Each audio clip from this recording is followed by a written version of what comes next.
అన్ని జాతులలో రెండు రెండు గుణాలు ఉంటాయో ఉండవు, కానీ మన మానవ జాతిలో మాత్రం ఖచ్చితంగా రెండు గుణాలు ఉంటాయి.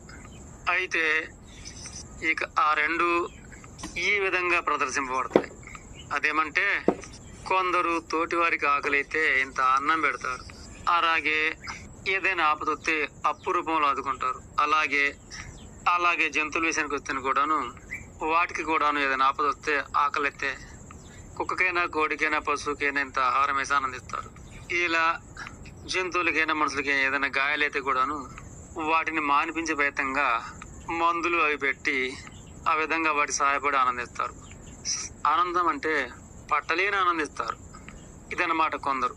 అలాగే మరికొందరు మరో రకం వాళ్ళు ఏం చేస్తారంటే, ఒకరి సొమ్ము లాగేసుకొని ఆనందిస్తారు, ఒకరిని తన్ని ఆనందిస్తారు, ఒకరి వద్ద అప్పు తీసుకొని ఎగ్గొట్టి ఆనందిస్తారు, ఒకరిని ఓడించి ఆనందిస్తారు, అలాగే ఒకరి సొమ్ము దొంగిలించి ఆనందిస్తారు, పేదవాడి సొమ్మైనా సరే దోసుకొని ఆనందిస్తారు. అలాగే జంతువుల విషయానికి వస్తాను, జంతువుల్ని కర్రబెట్టి కొట్టి ఆనందిస్తారు, దానిని గాయపరిచి ఆనందిస్తారు, కడకు దానిని చంపి ఆనందిస్తారు. నిజానికి వారు మనుషులు, వీరు మనుషులే. కానీ మన యొక్క విధిరాత ప్రకారంగా భార్యలు కానీ, భర్తలు కానీ, బంధువులు కానీ, వివాహాలు కానీ అందరూ మనుషులే అని కట్టుకుంటాం. కానీ తెల్లారి నుంచి తెలుస్తుంది, ఎవరికైనా చెప్పుకున్నా నిజానికి ఆ ఎన్నవాడు కూడాను ఎటువంటి వాడో తెలియదు.